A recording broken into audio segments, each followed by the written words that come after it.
You are Locked On Wolverines, your daily podcast on the Michigan Wolverines, part of the Locked On Podcast Network.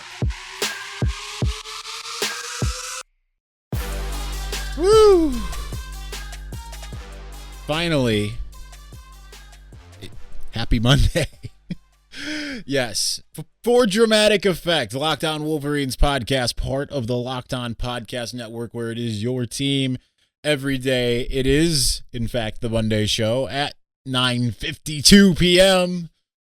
because it's Michigan State week, which means some of us might be a little busier than normal because it's a rivalry week. It's the biggest game of the season. It's the first ranked-on-ranked matchup for the Michigan Wolverines coming out of the Northwestern game, but that means we also have to talk about the Northwestern game. Not that we're going to spend, I guess we will spend some time on it in a way. Not that this is free form, but there's just a lot to get to. So we'll see what we get to. I'm not going to make any promises.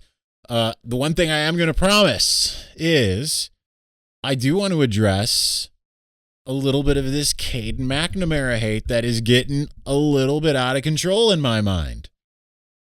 It's getting absurd. I feel like we need to get into it. And so we're going to do that up at the top. Because it's just too much. And I talked a little bit about in the morning drip is you get some people that are like, thank you, this is exactly what I'm saying. And you get other people that are like, you're an idiot, you don't know what the heck is going on. How do you even cover football? JJ McCarthy is the second coming of Kenny Stabler. I never even watched Kenny Stabler. I'm just thinking of there was a commercial. Anyway, listen, there's such thing as nuance. The unfortunate thing in this hot take world that we have is the lack of nuance, especially in sports, because there's multiple things that can be true. The number one thing that is true when it comes to Caden McNamara. Okay, number one, I want to pull this back. If you're watching on YouTube, certainly there's going to be people, because I saw on Morning Drip, people are like, I don't like how you're dressed, so I don't want to. Okay, who cares? I dress how I dress. I've always dressed how I dress, right? So if that's your reason, you don't have an argument, number one. If you're listening, then just imagine me wearing a hat and some kind of garish what have you. But okay, now that that's off the table here. So there's a lot of people that don't have this nuance, right? They don't want to like actually understand that, number one, the coaches actually do know what they're talking about. People get mad and there's like, oh, that coach defense. The coaches know best defense. Guess what? They do. They certainly know better than dude sitting on his couch watching the game, or, hey, I bought a ticket to the game. Well, that doesn't mean that you know better than the guys who are seeing things in practice that you don't get to see. Now, sometimes things change in practice versus in the game. And I don't mean what I'm about to say to disparage John O'Korn, because I'd like to consider John O'Korn a friend of mine, as I do Wilton Spate. But I remember the same thing. Well, and you can even include Brandon Peters in this conversation. In 2017, people were clamoring first for John O'Korn. Well, first for Brandon Peters. If not Brandon Peters, then John O'Korn. John O'Korn comes in against Purdue, has the game of his life, looks incredible. Everyone's super excited. And then how did that end up going? And then Brandon Peters eventually comes in, and then he was essentially run out of town by Shea Patterson. Everyone's super excited about Shea Patterson, but everyone can't wait for Dylan McCaffrey. Shea Patterson's out of there, and it's Dylan McCaffrey gets run out by Joe Milton. Everyone can't wait for Joe Milton until Cade McNamara is our savior, and now you got Cade McNamara, and now you want J.J. McCarthy. You see what I'm saying? Things haven't necessarily worked, right? There's been some bright spots. Wilton Spate was a bright spot to me. Shea Patterson was a bright spot to me. Were they world beaters? Were they everything you want in the quarterback position? No, they were not. I'm not saying that. But again, you have to have some nuance, right? They were a lot better than a lot of people give them credit for. Caden McNamara is not making mistakes in general. He's making the right decisions. And if you don't like those decisions, I can also tell you that he's making the decisions that the coaches want. He has done nothing to lose his job. Is J.J. McCarthy McCarthy. I don't know where that came from. Is JJ McCarthy potentially going to be a much, much better quarterback, maybe the best that Michigan has had in decades? From the limited sample sizes that we have seen, he looks like he has that talent, right? I've mentioned this before. I'm going to mention it again. Graham Mertz also looked like he had that talent for his first 2 games of his career in 2020. Where is Graham Mertz now? The coaches know who's ready and who gives Michigan the best chance to win right now. Right now, they believe it's Cade McNamara. I think Cade McNamara also has a lot more in his arsenal than what we've seen.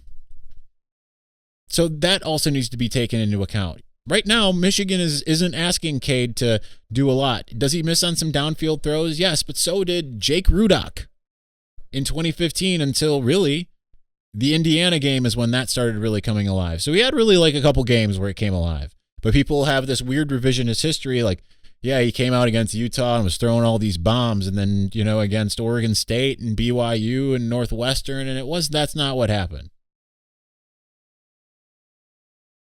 I understand you're clamoring for something, and you sit there and you look and you say, we're not going to be able to beat Ohio State this way. Fair. Who's to say that you could beat Ohio State any other way? Right now, you got Michigan State up next. We'll see if the status quo, if that works. But if the coaching staff does not feel like J.J. McCarthy is ready, certainly they're trying to get him ready. They are putting him in games earlier and earlier. Certainly the coaching staff does not feel like he is ready, like they can trust him to go out and be the starting quarterback just yet. Cade has the full playbook at his arsenal. He's experienced enough.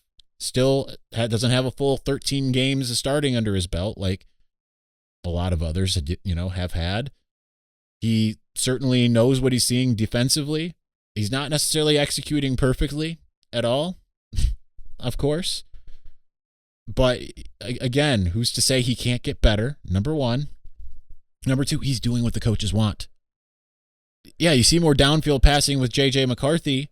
Coaches are asking him to, usually in a situation in which the game is pretty much in hand. Right? We have yet to see J.J. McCarthy come in and lead the team, lead the offense when the score is 0-0. Okay? This is not to disparage J.J. either. Again, I think his upside is tremendous. It's insane. But this acting like Cade McNamara is incapable. He is doing what he is asked to do. Does that mean it's perfect? It is not. 20 for 27 against Northwestern, but only 100 and something yards? No, not ideal. Michigan asked him to throw deep a few times, off target. Is it entirely his fault? Also, no. Could it also be that the receivers weren't open? Could it be the receivers? There's so many different elements at play, and there's so much more at the quarterbacking than just does a guy complete passes. I mean, that's the crux of what you want, but there's all these other things that go into making that happen. Reading the defense, not making mistakes, not turning the ball over, knowing when to throw the ball away, knowing when to take a sack, when not to take a sack, knowing what your protections are, knowing the plays, knowing your checkdowns, knowing what to do if certain guys aren't open, all of these things. Again, JJ will be the guy when he is ready to be the guy. If you think that the coaches are sitting here looking at JJ and be like, he's ready, but we just like Cade so much, then I have got some oceanfront property in the Sahara Desert to sell you. There might be oceanfront property in the Sahara Desert. I don't know, but let's change it to Kansas. I don't know. Anyway, all right, let's continue as we look forward to Michigan State. Rant over, PSA over. Certainly there will be people who disagree with me. You're just going to have to understand that what I'm saying is what's actually happening. You might disagree with me, but what I'm saying is what's actually happening. Okay? You need to know that. All right, college football fanatics, have you heard about PrizePicks? PrizePicks is daily fantasy made easy. I love this. I know you will too. PrizePicks offers every sport you can think of, like NFL, college football, NBA, college basketball, Major League Baseball, soccer, MMA, and more. PrizePicks offers more college football props than anyone in the world and offers star players of the Power 5 as well as mid-major players that you might not have ever even heard of. PrizePicks offers any prop you can think of, from yardage to touchdowns, even interceptions thrown. All of your users that deposit and use your promo code will receive a 100% instant deposit match of up to $100. You pick 2 to 5 players and an over-under on their projections, and you can win up to 10 times on any entry, and it's just you versus the projected numbers. PrizePicks also allows mixed sports entries. It means you can take the over on LeBron combined with the under on Mahomes in the same entry. Use the award-winning app on both the Apple App Store and Google Play. Entries can be made in 60 seconds or less. It is that easy. PrizePicks is safe and offers fast withdrawals, so don't hesitate. Check out PrizePicks.com. Go to the App Store. Download the app today. PrizePicks is daily fantasy made easy.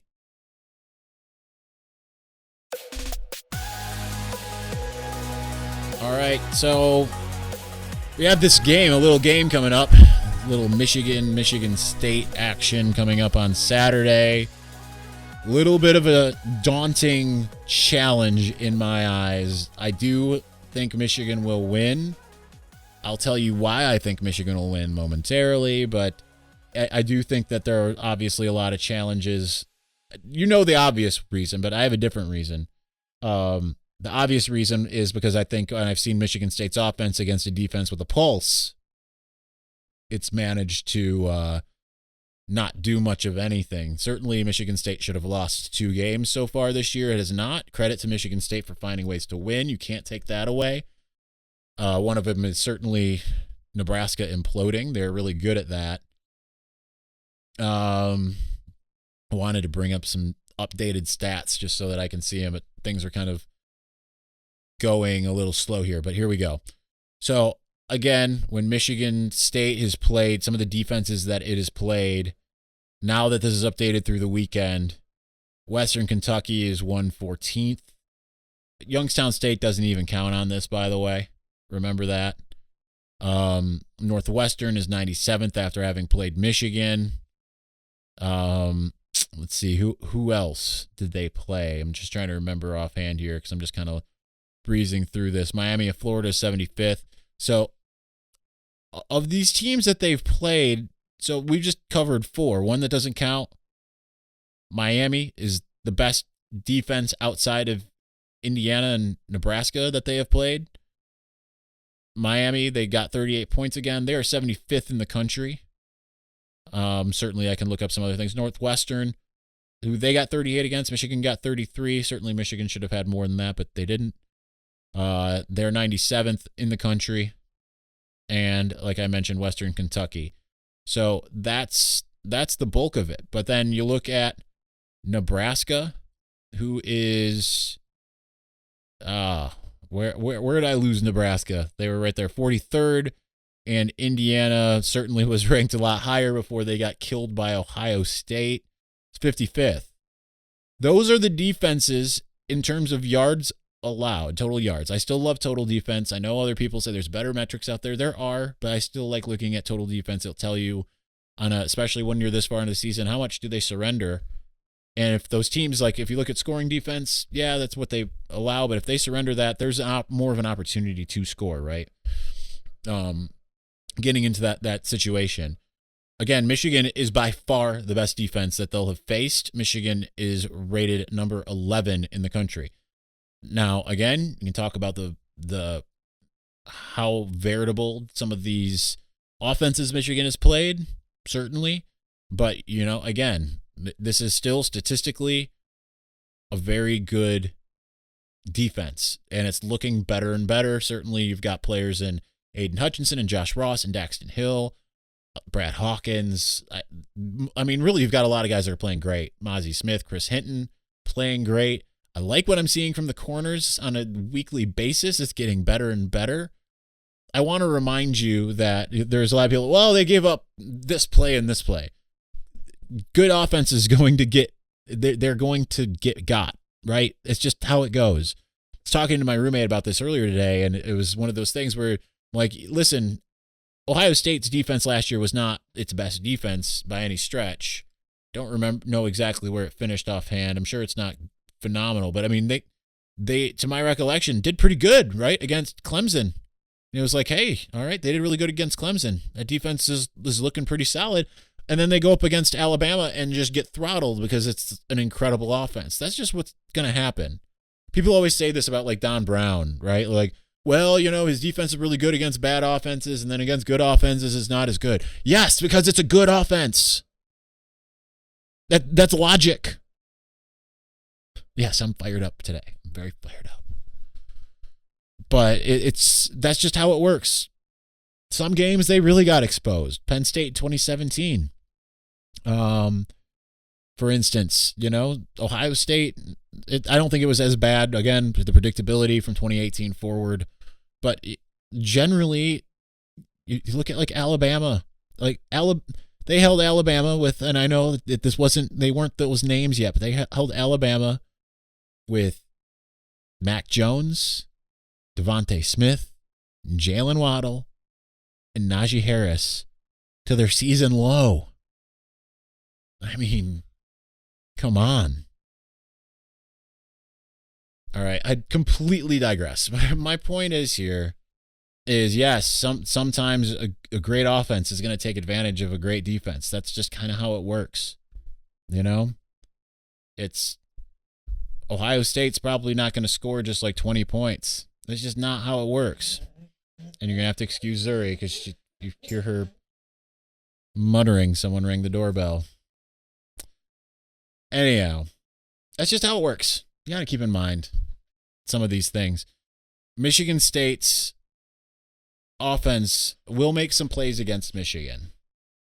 The reason why I think, and this was the long way around, not the Ewan McGregor show, but the reason why I think Michigan wins this game is because I think Michigan has superior trench players up on both sides of the ball up front. I think the front seven will be the best front seven that Michigan State's seen on defense. I think that Michigan's offensive line, even this concoction that we saw against Nebraska and Northwestern, I think is the best offensive line that the defense will have seen. So I think that's how you decide a game. Now the question then becomes the play calling. Because certainly last year we saw Josh Gaddis try to stick a square peg into a round hole. And listening to him on the Inside Michigan Football show, he had talked about sometimes those runs aren't working, but you keep at it enough, staying committed to the run, eventually you wear them down. My question is if Michigan State finds a way to slow down the run for long enough and Michigan doesn't find a way to wear them down earlier, that becomes a problem. But Jim Harbaugh also talked about starting fast and why that is a huge key to this game. I think Michigan started fast pretty much all season. I expect them to continue to do that.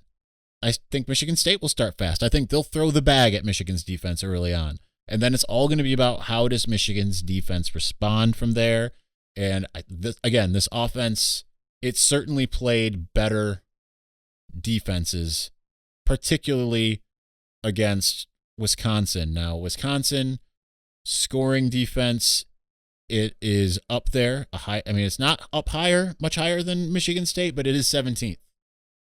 Michigan State's 19th. So I know that's one team, but Michigan managed to move the ball against them. Michigan moved the ball against Washington, which is 29th in the country in scoring defense. Michigan didn't really move the ball against Rutgers, 48th, but I digress. Lots of reasons to think that Michigan can get the job done. I just think Michigan is more complete. I think they're very similar. They're two sides of the same coin in a lot of ways. These two defenses, I just think Michigan is a little bit more superior. All right, we are going to move on. We're going to continue to break down some thoughts in this game. By the way, we have a giant week this week. I do want to tell you we do have some plans. I'm going to share them with you right now, some of them, so that you know what's coming up. There might be 6 shows this week. I'm not sure that there's a chance, but Tuesday, Seth Galina from Pro Football Focus is going to join us. Wednesday, this is tentative, very tentative. It could end up being a Thursday show. We'll see how it goes, but Joel Klatt, he's planning on joining us on Wednesday. So hopefully that goes through. I had talked to him at the Wisconsin game. He was all in for this week. So we'll see how that goes. We're going to do another special show where we do kind of an around the horn thing with some Michigan State people. We'll have Matt Sheehan from Locked On Spartans. We're going to have Audrey Dahlgren from WLNS, and we're going to have Rico Beard from 97.1 The Ticket, all talking about what they see from Michigan State, try to get some different perspectives, see how they see the game going. Thursday is still going to be the mailbag. Friday is going to be Jake Butt previewing the game. So, like I said, action-packed week. We're going 6 this week if we can help it. So anyway, all right. So before we move on, now that I've told you the plan, gotta tell you a little something about Built Bar. Y'all know how much I love Built Bar. I've put my money where my mouth is. I have bought so many boxes of Built Bar. I particularly love the peanut butter chocolate. Am I have that right? Is that what it's called? Peanut butter brownie. That's right. Lately I've been having the blueberry muffin, and there's like these marshmallow pumpkin ones that are just phenomenal, perfect for the season. Anyway, I put my money where my mouth is. If you don't know what Built Bar is, it's a protein bar that tastes like a candy bar. It's got high protein, low calorie, low carb. I'm a glutton. I have 2 at a time most of the time, and they're still lower calorie than getting a Metrics Big 100, which used to be my meal replacement go-to. So I am telling you, go to built.com, put in promo code LOCKED15, get 15% off of your next order. That's built.com, promo code LOCKED15 to get your Built Bar.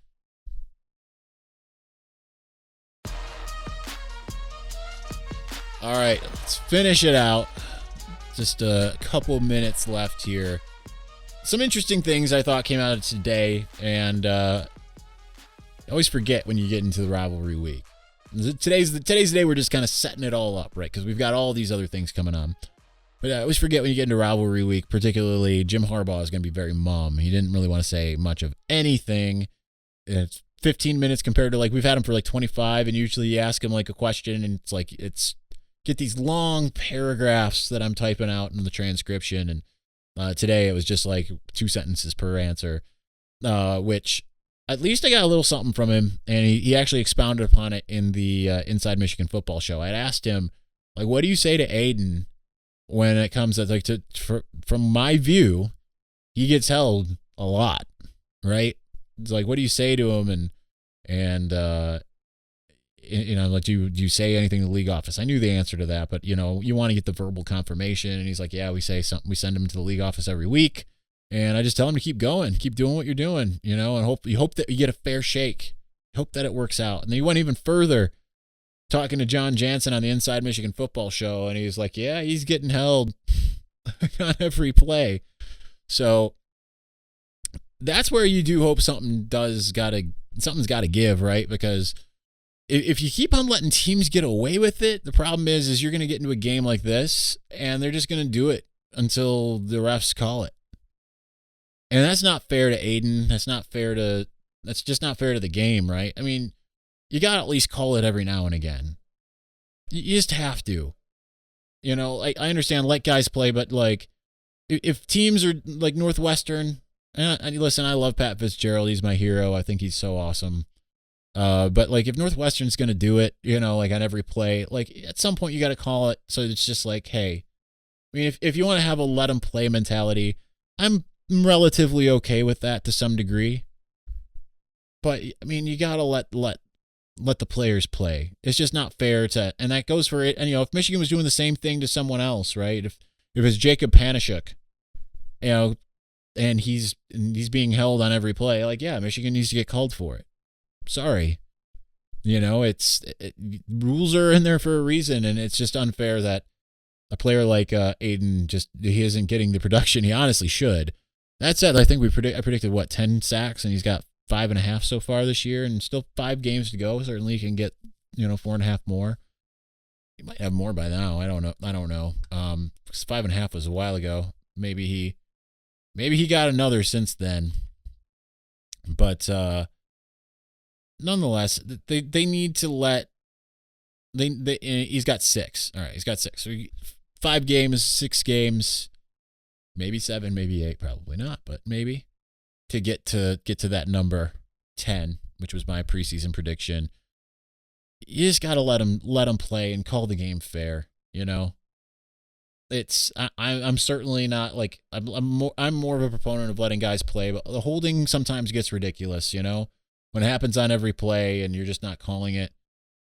You got to at least give guys a chance, make the game right, because that's just, you know, eventually it's going to get to a point where, you know, teams are just going to blatantly cheat. And if you just let it go, that's just going to happen, and it can change the course of a game, whether it's this game or another.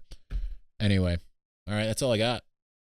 So we will have a jam-packed week again.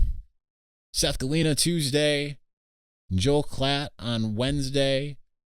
Also, probably Wednesday will be the three Spartans in Rico Beard and Audrey Dahlgren and Matt Sheehan.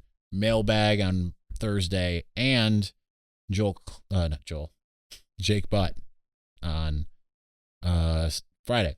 One last thing, because I want to clear it up now, because it's been happening every time Michigan has their game called by Gus Johnson and Joel Klatt.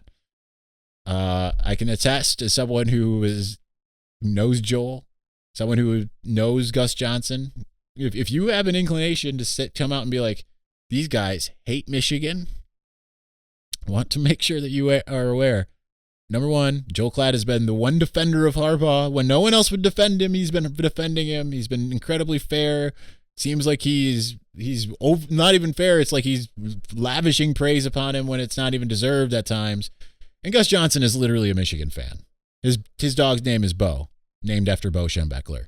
So just want to throw that out there, because it's both weeks that duo is called games. I've got people in my mentions saying that they are tired of letting that duo who hate Michigan on the games. No, they couldn't be further from the truth. So if you listen to this podcast and you thought that for one moment, I am here to tell you it's not the case. So anyway, all right, that's going to do it for us today. We'll be back over the week. This was a weird podcast. This is a weird episode, but it is what it is. Thanks for watching and or listening. We'll talk to you soon. Peace.